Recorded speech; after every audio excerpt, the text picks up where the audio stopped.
Michezoni, shirikisho la uogeleaji nchini limeanza tamasha la siku 3 kwa mabingwa wa kitaifa wa kuogelea katika uwanja wa Kasarani hapa Nairobi na kuvutia zaidi ya waogeleaji 445 katika vikundi mbalimbali. Idadi kubwa ya waogeleaji ni kutoka nchi 6 za Afrika ambazo zimesajili zaidi ya timu 60.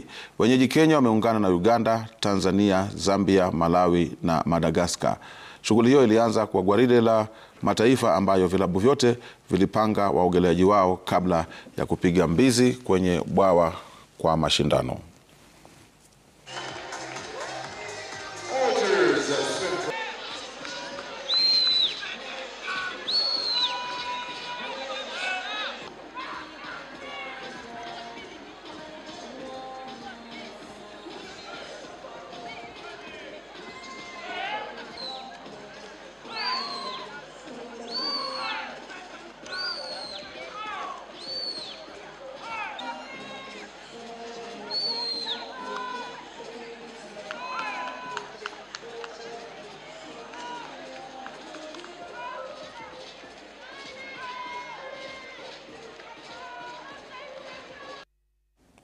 Mtazamaji, tutakomea hapo kwa mchana huu wa leo.